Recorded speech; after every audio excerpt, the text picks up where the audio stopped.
레위기 23장 39절부터 41절까지 초막절의 영성이라는 제목으로 하나님 말씀 나누겠습니다. 절기라는 것은 이스라엘 민족의 절기가 아닙니다.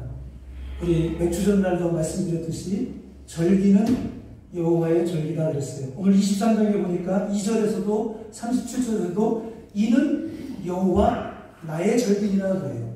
그러니까 이건 이스라엘 민족의 절기도 아니고 사람의 절기도 아니고 하나님의 고유한 절기인데 그걸 지키게 한 것이 이스라엘 민족이라는 뜻이에요. 그 이스라엘 민족의 절기가 아니라 하나님의 절기인데 먼저 지키게 한 것이 이스라엘 민족이에요. 이 절기라는 것은 7대 절기가 있습니다.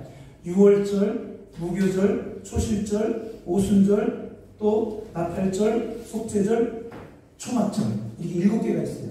이 7개는 이 절기라는 뜻이 모에드라는 뜻이죠. 모에드라는 것은 하나님의 시간표, 하나님의 뜻, 하나님의 계획을 뜻해요. 그러니까 절기라는 히브리 단어가 모에드입니다. 하나님의 계획, 하나님의 시간이라는 뜻이에요. 그러니까 하나님이 이 세상을 6월절부터 시작해서 초막절로 끝나는 거예요. 그게 이 세상은 끝나는 겁니다. 그걸 구약시대 때 모형과 그림자로 지키게 했고 이제 신약시대 때 예수님이 이 땅을 추수하기 위해서 죄를 사하고 구원시키기 위해서 6월절 어린 양으로 오셨어요. 그리고 부활하심으로 말미암아 초실절을 지키고 성령의 내림으로 말미암아 맥주절을 지키고 이제 마지막 절기인 수장절, 초막절로 말미암아 사람을 구원하는 그래서 이 세상이 끝나는 이 절기는 그러니까 하나님의 시간표였던 겁니다. 그래서 오늘 성경에서도 대대로 영원히 나의 규례니라 그랬어요. 이건 누구도 막을 수 없고 사람도 막을 수 없어요. 하나님이 이 역사를 이끌어 나가시다가 사람을 구원하시고 추수하시면 이 땅은 끝나는 겁니다. 그래서 오늘 초막절의 마지막 절기인데 이 초막절의 영성에 대해서 우리가 두 가지를 나누려고 합니다. 첫 번째 초막절의 영성은 무엇이냐면 마디의 영성입니다. 마디가 뭐죠?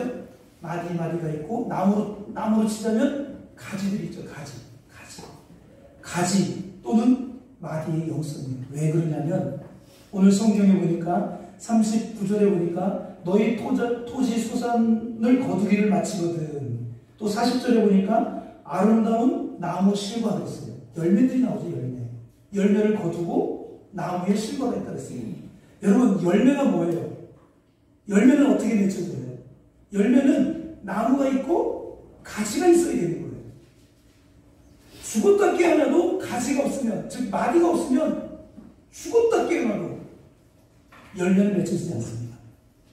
그러니까 우리가 조심해야 될 것이 뭐냐면 이 초막절, 즉 열매의 결실을 감사하고 우리 영혼이 구원받은 것에 대한 감사의 결실, 열매의 예배를 드리는데 중요한 것이 뭐냐면 우리는 이 열매만 본다는 거예요.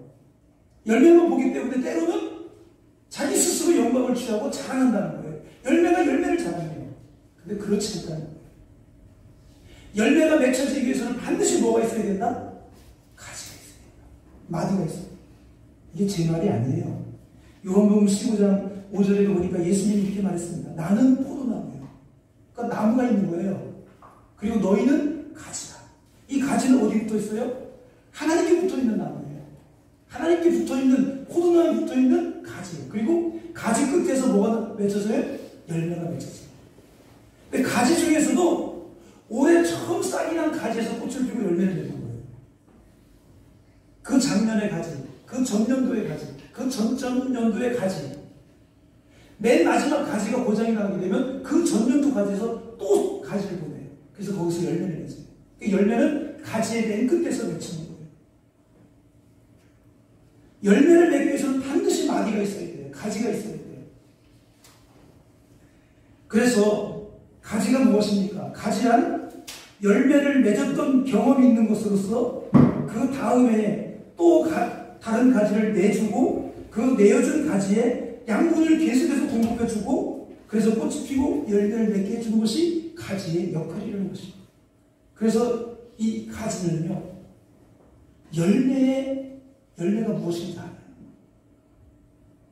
그리고 이 가지는 저 열매를 맺기 위해서 얼마나 수고하고 얼마나 노력하는지 이 가지는 열매를 과거에 맺어졌던 경험이 있었기 때문에 올해 새로 피어난 가지에서 꽃이 피고 열매를 맺는 그 마지막 가지의 심정을 아는 것이 그 전년도에 가지고 그 전전년도의 가지들이에요.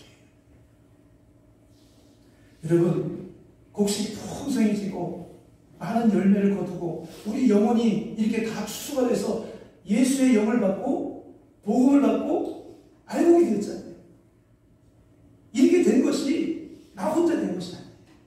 물론 여러분, 구원받는 것은 하나님과 1대1의 관계입니다. 그런데 일단 구원을 받잖아요. 그러면 주님의 몸된 교회로 오게 돼 있어요.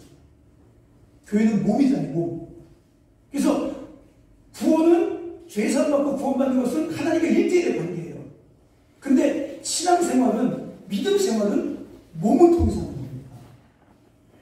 그래서 머리 대신 하나님으로부터 예수가 붙어 있고 예수에 우리가 수많은 가지들이 붙어 있고 그 가지 끝에서 계속해서 열매를 맺는 거예요. 근데 이 마지막 가지가 꽃을 피고 열매를 맺지 않잖아요. 그러면 그 전년도 가지가 새로운 싹을 내게 됩니다. 그 전년도 가지가 망가지잖아요. 그럼 그 전년도 가지에서 또 싹을 내립니다. 가지가 있어야지 열매가 맺혀집니다.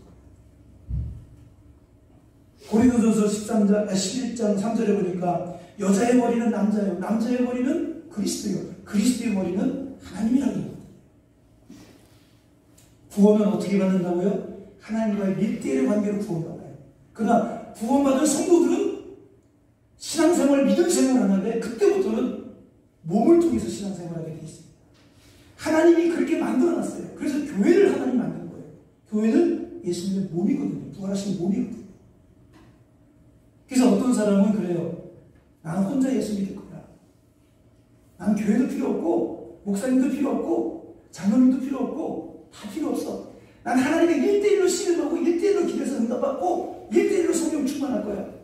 그럼 여러분, 교회 주님의 몸을 무시하는 거예요. 가지가 없이 신앙생활 한다고요? 구원은 가지가 없이 1대1로 구원받을 수 있습니다. 근데 신앙생활은요, 열매는요, 어떻게 이루어지는지 아십니까? 일단 나무가 있어야 돼요. 그 나무는 뭐 예수님이라 했죠. 그리고 거기에 참 좋은 가지가 있어요. 성령 충만하고 말씀 충만하고 이 가지는요, 한 해 동안, 3년 동안, 5년 동안, 10년 동안 수없이 많은 가뭄, 태풍, 병충해를 다 견뎌낸 가지들이에요. 그리고 가지가 굵을수록 원나무에서 줄기를 많이 빨아들일 수 있어요. 그 가지가 좋아요. 그래서 교회는 예수님이야뭐 완전하신 분이니까 상관없지만 그 예수님 몸에 붙어있는 첫 번째 가지, 두 번째 가지가 좋은 가지일수록 교회는 좋은 겁니다. 왜? 원에게만 흘러가기 때문에. 그래서 에베소서 4장 11절에 보니까 사도 바울이 이렇게 말했습니다. 교회를 온전히 하기 위해서 하나님이 교회 가운데 사도를 세우시고 선지자를 세우시고 복음 전하는 자를 세우시고 목사와 교사를 세웠나니 이는 하나님의 교회를 온전히 하며 봉사의 일을 하기 위함이라 했습니다. 가지가 없이는요 신앙생활을 못해요. 열매를 맺을 수가 없어요. 요한복음 15장에서도 그랬죠. 가지가 나무에서 떨어지면 어떻게 된다 했어요? 말라 비틀어 죽는다 했어요. 구원은 1대1로 가지가 필요 없이 1대1로 받지만 일단 구원을 받게 되면 그 다음부터는 주님의 몸, 나무가 있어야 되고 좋은 가지가 있어야 되고 그 다음 가지가 있어야 되고 그 다음 가지가 있어야 되고 그 다음 가지가 있어야 되고 그래야지 열매가 맺혀져요. 이것이 주님의 몸이에요. 이것이 요한복음 예수님이 가르쳐준 포도나무의 피부예요. 사도 바울이 말한 예수의 몸, 교회는 주의 몸. 사도와 선지자와 복음 전하는 자와 목사와 교사를 세워서 이 좋은 가지들을 세워서 누구든지 와도 열매를 맺히게 해주고 응답해 줄 수 있는 주님의 원 몸통에서 진액을 빨아가지고 진액을 운반해주는 이 좋은 가지들이 교회는 많이 있습니다. 그래서 목사가 필요하고요. 그래서 기도하는 자가 필요하고요. 그래서 장로가 필요하고요. 그래서 권사가 필요하고 집사가 필요합니다. 이분들이 다 가지예요. 가지가 고장나면요 그 앞에 있는 가지들도 말라 죽게 되어 있습니다. 그래서 여러분 이 초막절은 열매를 축복하고 감사하는 절기예요. 근데 여러분 잊지 말아야 될 것은 뭐냐면 열매뿐만 아니라 가지도 같이 영광을 받아야 된다. 첫째는 몸이신 하나님이 영광을 받으셔야 되고요. 그 다음에 그 몸에 붙어있는 많은 직분자들, 좋은 가지들, 이분들이 또한 같이 감사해야 돼요. 그리고 맨 끝에 맺혀지는 열매와 응답과 축복들, 그것들이 주님으로부터 여기까지 올 때까지 수많은 가지를 통해서 왔기 때문에, 그래서 교회 전체가 다 주님의 몸이에요. 교회 전체가 다 열매를 맺게 하는 도구고 통로고 결과라는 거예요. 그러니까 나 축복받았어, 나 응답받았어, 그걸 막 교만하게 자랑할 필요가 없어요. 그렇게 되기까지는 좋은 가지들이 있었고, 좋은 기도꾼들이 있었고, 좋은 말씀을 가르치는 자들이 있었고, 같이 기도해 주는 자들이 있었고, 좋은 가지들이 있었기 때문에 우리 삶 가운데 열매들이 잘 맺혀지는 역사가 일어나야 돼요. 여러분, 우리는 21세기가 되면서 너무 개인적으로 되어져가고 신앙생활도 이기적이고 독단적이고 개인주의예요. 그래서 주님의 몸 가운데 들어오려고 하지 않아요. 전부 다 흩어집니다. 흩어져서 자기 혼자 기도하려고 해요. 자기 혼자 하나님께 기도합니다. 자기 혼자 예배를 드리려고 합니다. 아닙니다. 교회는 누가 세웠어요? 김광석 목사가 세웠나요? 베드로가 세웠나요? 아니요. 마태복음 16장에 보니까 내가 내 교회를 세우리니, 누가? 여기서 내는 누구예요? 예수님. 교회는 예수님이 세운 것이지 베드로가 세운 게 아니에요. 교회는 예수님이 세운 것이지 김광석 목사가 세운 게 아니에요. 우리 삶에 축복이 임하기 위해서는요, 열매가 주름주름 맺히기 위해서는요, 예수님이 있어야 되고 가지가 있어요. 즉 교회가 있어요. 교회가 있어야 돼요. 너무 교회라고 하니까 무슨 회의 조직 같이 들리지요. 사도 바울은 교회를 몸이라 했어요. 교회 몸. 몸에는 지체가 많잖아요. 그리고 나무에 비해서 어떤 한 집사님이 집을 들어가려는데 현관 열쇠를 잃어버린 거예요. 요즘에는 자동 번호키가 있어서 그런 일이 일어나지 않지만 과거에는 그런 일들이 참 많이 일어나거든요. 저는요, 자동차 열쇠를 잊어먹었고 불러갖고 그 키를 깎은 적도 있어요. 심지어 예전에는 그런 키를 사용했을 때는 그런 일이 많아요. 집사님이 열쇠 수리공을 불렀습니다. 우리 현관집 문 좀 열어주세요. 달려갔습니다. 근데 이 사람이 이렇게 보더니 온갖 도구를 가지고 다 열려고 해요. 근데 1시간이 넘도록 열지 못해요. 그렇게 하면 1시간 반이 됐어요. 그 무더운 날에 땀을 뻘뻘 흘리면서 열쇠를 열려고 했지만 못 열었어요. 근데 이 집사님이 불러놓고 못 열었지만 그냥 보내기가 미안한 거예요. 어쨌든 사람을 부르고 썼으니까. 그래서 2만 원을 줬습니다. 와서 고생해 줬습니다. 근데 이 사람은 아니라고, 나는 못 열었으니까 이거 받을 자격이 없다고. 근데 이 집사님의 마음이 착해요. 괜찮아요. 가지죠. 그래서 이렇게 헤어졌습니다. 그리고 이 집사님 다시 전화했습니다. 이번에는요, 딱 열쇠 수리공이들이 딱딱 보더니 꼬챙이 2개를 줬더니 10초도 안 돼서 한 6초, 7초 돼서 현금을 열어버리는 거예요. 그리고 얼마를 줬냐면 5만 원이에요. 10초도 일 안 했는데 5만 원을 줘요? 근데요, 이 집사님이 못 본 것이 있습니다. 이 사람은요, 열쇠 수리공 경력만 30년이에요. 초짜가 와서 1시간 반 동안 낑낑대면서 못 내는 사람에게는 1시간 반이라는 것을 노동시켰기 때문에 2만 원을 그냥 준 거예요. 안 줘도 되는데. 근데 이 사람은 뭐 떨려떨려 이렇게 오더니 꼬챙이 2개 놓고 10초 만에 그냥 열어버리고, 그리고 5만 원 달라니까 배가 아픈 거예요. 우리는 그런 경우가 있잖아요. 근데 그렇지 않습니다. 이 집사님이 못 본 게 있어요.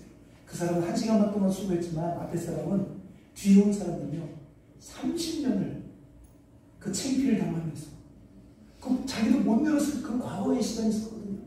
그 못 열은 걸 왜 못 열었을까 연구하고 또 배우고 뜯어보고 깎아보고 꼬치기를 넣어보고 수많은 시행착오, 막 사람들에게 실력 없다는 조롱 소리도 듣고 그것도 못 내는 욕도 먹고 허탕치고 시간만 버리고 돈도 못 벌고 그래도 30년의 시간에 경력과 노하우가 쌓여져서 10초 만에 연 거거든. 그러니까 그 10초 만에 연 것이 아니에요.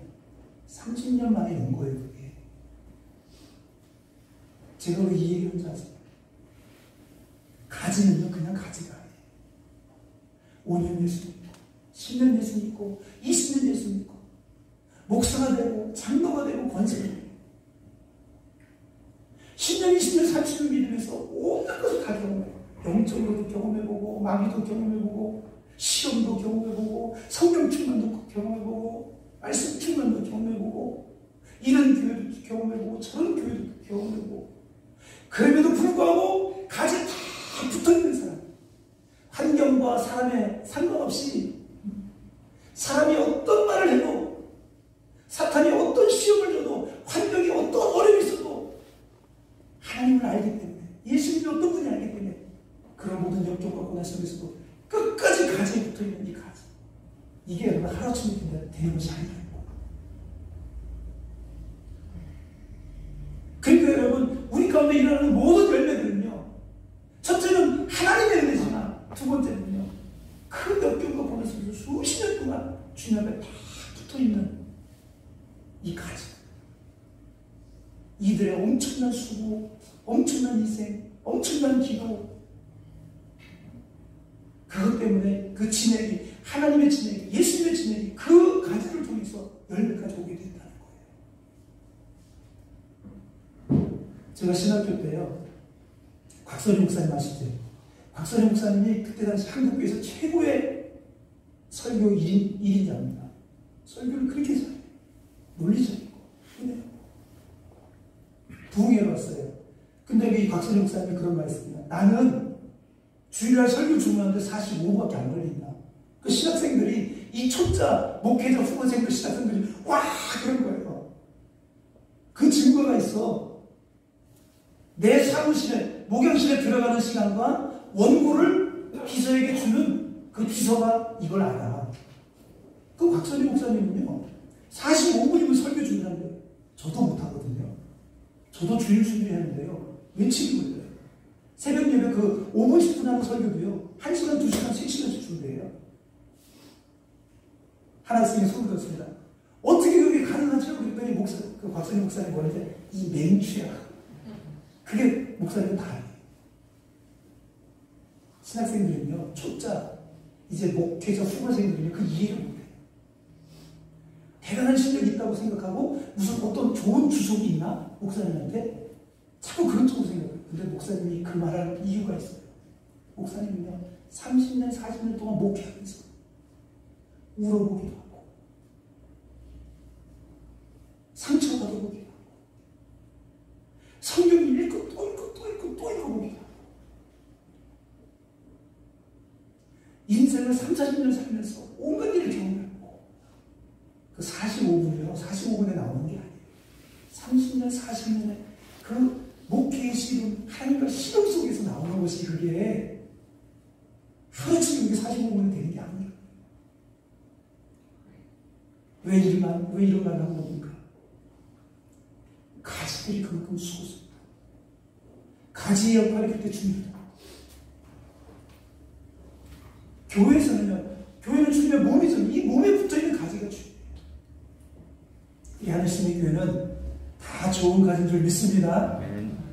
좋은 하나님의 말씀을 통과시켜주고, 좋은 아버지의 마음을 통과시켜주고, 그래서 기도하고, 말씀 보고, 예배 드리고, 아버지의 마음을 알고, 그래서 연약한 자들에게 열매를 맺을 수 있도록, 꽃이 필 수 있도록 그 모든 희생을 다해주고, 예수님의 그 진행을 거르지 않고, 원의 그림을 통과시킬 수 있는 굵직굵직한 이 가지들.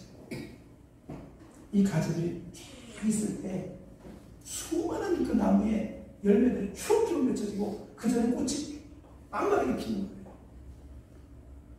여러분, 그러니까 이 초목절의 영성은 뭐냐면 가지 마디의 영성을 분명히 기억하는 거예요. 저와 여러분들이 좋은 가지들이 되시는 주님으로 축복합니다. 그래서 저와 여러분의 삶 속에 우리 교회 가운데 정말 꽃이 많이 피고 정말 좋은 열매들 맺혀지는 그런 역사가 있기를 주님으로 축복합니다. 두 번째는요, 이 초목절의 영성 두 번째는 뭐냐면 추수의 영성이라는 것입니다. 추수가 뭐예요? 열매를 창고에 거둬들이는 거죠. 실제로 이스라엘 민족의 초막절이 그랬습니다. 어린아이부터 왕에 이르기까지, 왕까지 전부 다 나와야 돼요. 자기 집에서 왕국에서 다 나와서 초막을 짓고 그 안에 들어가서 일주일 동안 살아야 돼요. 그리고 그 안에 곡식을 쌓아놓고 바깥에는 과실로 주렁주렁 매달아놓고 그렇게 지내요. 왜 그러냐면 열매가 농부가 지은 열매들이 그 창고에 들어가듯이 마지막 시대의 추수는요, 열매 추수가 아니라 사람 추수거든요. 하나님이 영혼을 추수. 그리고 그 바깥에는 알곡과 곡식과 과실들을 전부 다 그 초막, 그 다음에 바깥에 주렁주렁 매달지만 쭉저기들이 있을 거 아니에요. 그것들은 저쪽에서 전부 다 태워버립니다. 그런 장면이 초막절이에요. 이 초막절의 영성은요, 겉 추수되는 창고에 들어가는 영성이 있고 쭉저기들은 타는 그런 장면이 동시에 나타나는 것이 이 절기라는 거예요. 그런 농사를 지어놓고 열매가 주렁주렁 맺혔는데 썩어지도록, 아니면 짐승이 다 먹도록 가만 놔두는 농부가 어디 있어요? 전부 다 거둬들입니다. 그래서 하나님은요, 보이는 만물의 지난 1년 동안 추수도 열매도 우리에게 주신 것에 감사하지만, 그러나 근본적으로 이 초막절은 표면적이 아니라 이면적, 내면적으로 이 절기는요, 우리 사람이 열매가 돼서 하늘 창고에 들어간 것을 뜻하고 있는 것입니다. 그래서 사람을 교육시켜서 좋은 사람으로 만듭니다. 이게 사람이요. 사람은 교육을 통해서 좋은 사람을 만들어요. 그러나 하나님은 그렇지 않습니다. 하나님은 사람을 예수 그리스도를 통해서 하나님의 자녀로 만드는 거예요. 사람을 예수 그리스도를 통해서 사람으로 만드는 것이 아니라 사람을 복음을 통해서 하나님의 자녀, 즉 하나님이 되게 하는 것이 하나님 아버지의 농부예요. 하늘 아버지 농부예요. 하늘 아버지 농부는요, 사람을 하나님 되게 하고 사람을 즉 하나님의 자녀 되게 하는 이 농사를 하나님이 짓는다. 우리는 그렇게 생각해요. 예수 믿으면 그냥 천국 가는데 그냥 사람이 가는가 보다. 그렇게 생각해요. 아닙니다. 에베소서 1장 4절 5절에 보니까 곧 창세 전에 그리스도 안에서 우리를 택하사 우리로 사랑 안에서 그 앞에 거룩하고 흠없게 하시려고 그 기쁘신 뜻대로 우리를 예정하사 자기의 아들들이 되게 하셨으니, 이거 잘 들어보세요. 창세 전에요. 그 사람을 만들기 전에 하나님이 어떤 생각을 갖고 계셨냐면, 내가 사람을 만들어야 되겠다. 그리고 사람을 만들어서 내 아들들로 되게 해야 되겠다. 이렇게 계획했다는 거예요. 여기서 아들이라는 것은 하나님이죠. 하나님. 일단 피조물로 만들었다가 피조물을 그리스도의 영을 갖다 집어넣어서 하나님의 아들이 되게 해야 되겠다.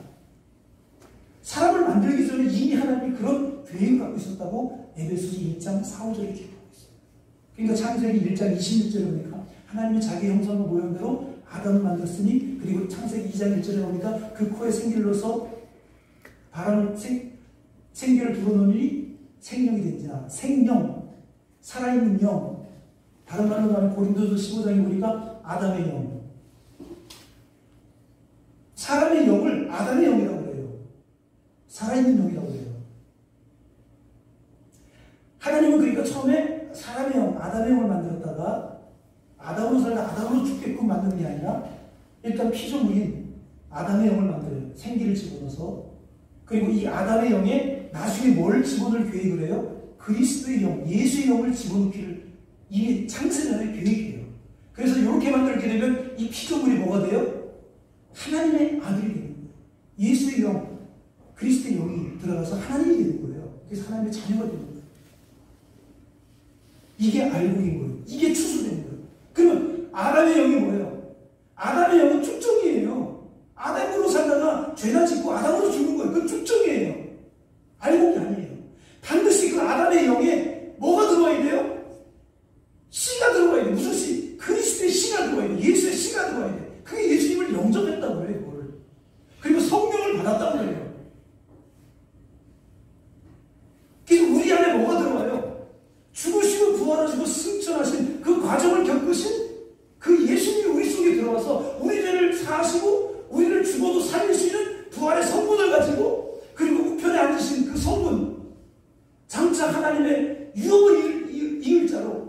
그 예수님이 이 땅에 오셔서 그걸 과정을 겪으셔요. 죽으시고 부활하시고 우편에 앉으시고 이 요소가 있어야지만 우리가 죄가 사해지고 나중에 부활을 하고 나중에 하나님의 우편에 앉거든요. 그래서 그리스도를 통해서 이 그리스도의 영이 우리 가운데 들어와서 우리가 하나님의 아들들, 즉 하나님의 신, 하나님이 되게 하고 하나님의 아들들이 되게 하고 자식들이 되게 해요. 그래서 아담으로 살다 아담으로 죽으면 그 빛주종이에요. 주종이는 불에 다 없어지는 거예요. 지옥 가는 거예요. 근데 일단 피조물 흙으로 만들고 생기로 만들어 놓은 그 아담이 완전한 사람이 아니었던 거예요. 다음 업그레이드 될 수 있는 가망성을 갖고 있는 사람이 아담이었던 거예요. 그래서 아담으로 만들어 놓고 그리스도의 영이 들어와서 하나님 되게 하는 거예요. 하나님은 창세전에 벌써 이 생각을 갖고 있었다는 거예요. 그래서 요한복음 3장 16절에 보니까 내가 독생자를 줄 것이다. 아담의 영에게, 사람의 영에게 예수를 주게 되면 이 사람이 하나님의 자녀가 되거든요. 그냥 하나님을 모른 채, 예수를 모른 채, 그리스도의 영을 받지 않은 채, 예수님을 영접하지 않은 채 살아가는 사람은 아담의 영에게 쭉종이에요, 쭉종이. 쭉종이로 살다가 하나님, 예수 그리스도의 영을 영접하지 못한 채 살다가 죽게 되면 불에 타는 거예요. 지옥 가는 거예요. 근데 영이 모인 우리는 어때요? 예수 그리스도를 마음으로 모셨잖아요. 영접했잖아요. 은혜를 받고 말씀을 받고 예수를 가슴속에 새기고 그리스도 성령을 받고, 그러니까 우리는 아담의 영에 그리스도 예수 영이 들어온 거예요. 부활의 영이 들어온 거예요. 그래서 우리는 알고 게 된 거예요. 그래서 우리가 마지막 때 초막절에 알고 하늘 창고에 하나님 나라에 들어갈 수 있게 되는 거예요. 요한복음 3장 16절 독생자를 주셨으니 저를 믿는 자마다 영생, 이게 뭐예요? 그리스도의 영이잖아요. 부활의 영이잖아요. 부활의 영이 들어와야 우리가 영생을 얻는 거예요. 영생. 고린도전서 15장 45절에는 이렇게 말합니다. 첫째 아담은 생명이 되었다 함과 같이 마지막 아담은 살려주는 영이 되었습니다. 살려주는 영이 뭐예요? 부활의 영이잖아요. 과정을 겪으시고 죽으시고 부활하시고 승천하신 이 과정을 겪어야지만 우리를 구원시킬 수 있고 우리 속에 들어올 수 있는 거예요. 생명 주는 영이 되겠지만 갈라디아서 4장 6절에 뭐랬습니까? 하나님이 그 아들의 영을, 예수 그리스도의 영을 우리 마음 가운데 보내사 우리가 하나님을 아빠, 아버지라 부르게 하셨느니라. 예수가 우리 속에 들어와야지 하나님을 아버지라 부를 수 있는 거예요. 그때서 비로소 하나님이 우리 아버지입니다. 아버지를 아무나 불러요? 자신만 부르잖아요. 하나님의 아들인 예수의 영이 들어와야지 우리 영의 상태가 아들의 영의 상태가 되는 거예요. 그래서 하나님을 아버지라고 부르는 거예요. 하나님이 우리에게 영생을 주신 것과 하나님이 우리에게 영생, 부활의 영이죠. 이 생명이 그 아들 안에 있는 그것이다. 아들이 있는 자에게는 생명이 있고 하나님의 아들이 없는 자에게는 생명이 없느니라. 그냥 아담은 하나님의 생명, 아들의 생명이 없으면 쭉종인 거예요. 근데 아들의 영이 있는 자에게는 생명이 있어요. 우리는 천국에 들어갈 수 있는 알곡이 된 거예요. 이게 초막절의 영성이에요. 하나님 열매를 거둡니다. 그러나 쭉종이는 들여다 지옥에 가요. 로마서 8장 9절에 사도 바울이 이렇게 고백합니다. 만일 너희 속에 하나님의 영이 거하시면 너희가 육신에 있지 아니하고 영에 있나니 누구든지 그리스도의 영이 없으면 그리스도의 사람이 아니에요. 그는 그냥 아담의 영이 사람이에요. 그냥 우리처럼 예수님을 마음에 믿으면, 예수님을 마음속에 영접하면 아들의 씨가 들어왔기 때문에, 부활의 영이 들어왔기 때문에, 예수님의 부활의 영이 들어왔기 때문에 우리가 알고 있게 돼요. 죽으시고 부활하시고 승천하시는 이 과정을 통해서 예수님은 생명 주는 영이 됐습니다. 그래서 성령을 통해서 그 그리스도의 영이 우리 가운데 들어와서 아담의 영이었던 빈 쭉쭉이었던 거기에 그리스도의 영이 들어와서 우리가 하나님의 자녀가 돼요. 하나님의 자녀. 사도행전 1장에 보니까 이렇게 말하죠. 분부하여 이르시되 너희는 예루살렘을 떠나지 말고 아버지께서 약속하신 것을 기다리라. 너희가 몇 날이 못되어 성령으로 세례를 받으리니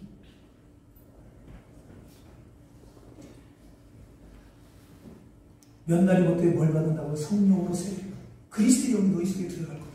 그래서 120명이 기도하다가 그리스도의 영, 아들의 영, 부활의 영, 성령의 영 다 똑같은 말이에요. 성령을 받아버리는 그리스도의 영을 받아버려요.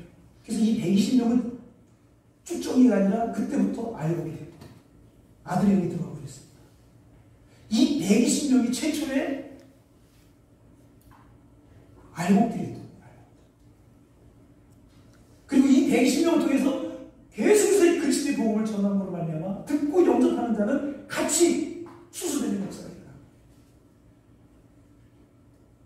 오순절에 있었던 이 120명도 그냥 아담의 영 사람의 사람, 아담의 영인 거예요.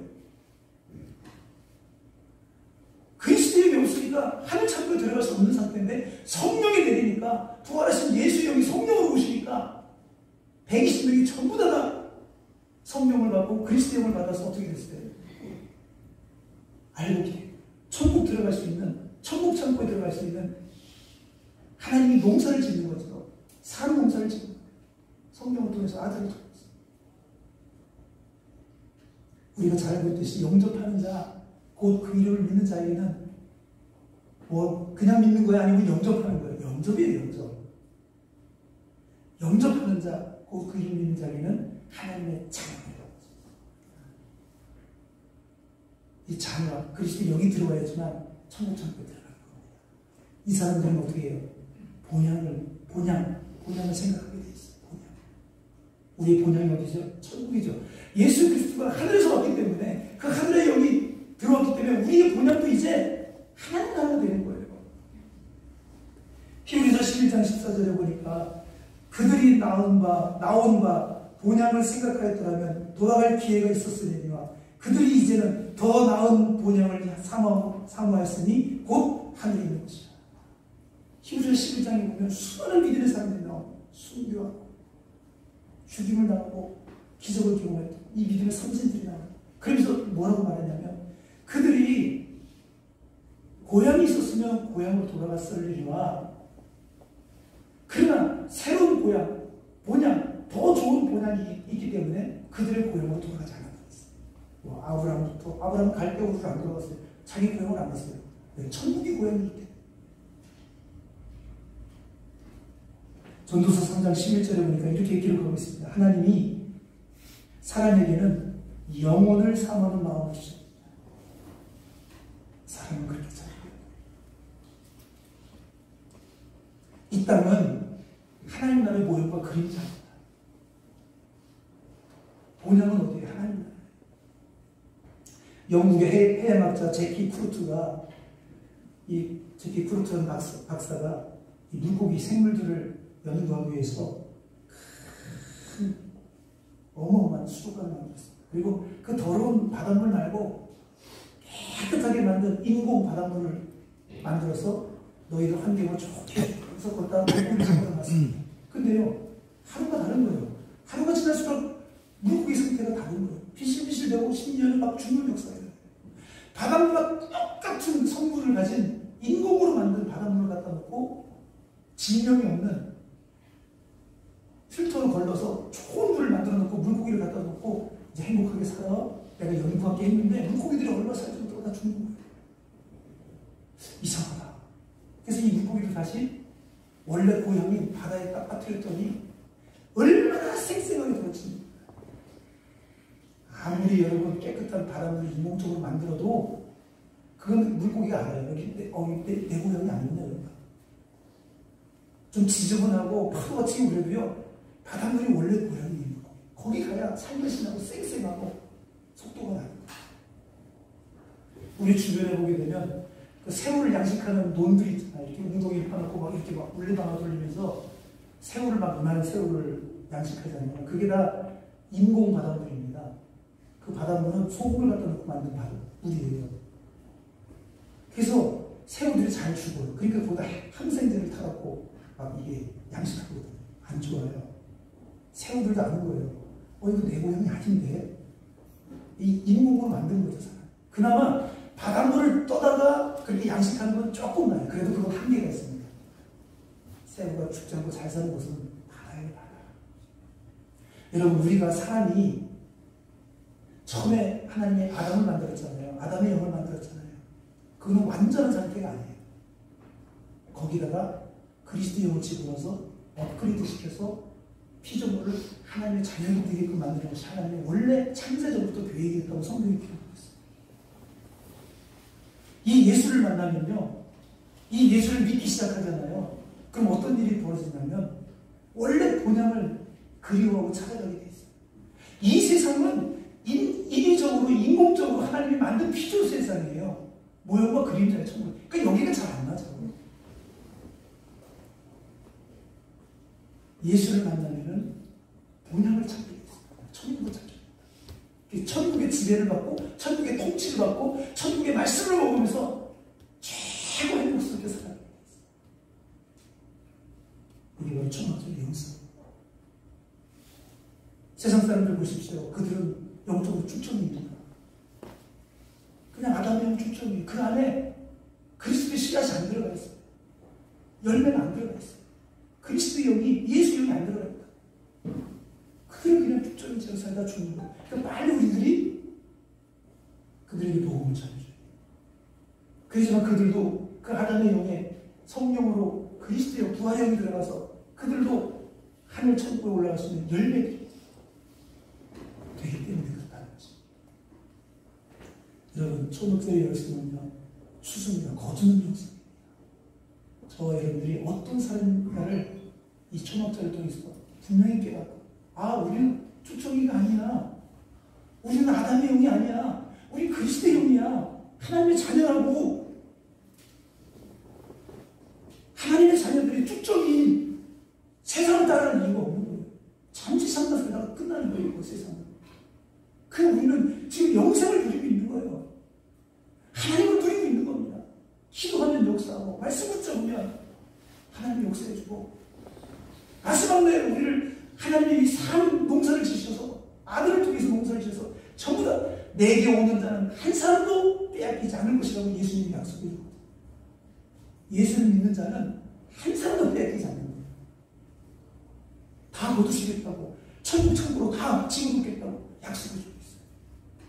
여러분, 세상은요, 껍데기입니다. 이 환경은 하나님이 인위적으로 만들어주신 인공적인 세상이에요. 원래 본향이 천국이 거기가 우리가 들어가는 본향이라고.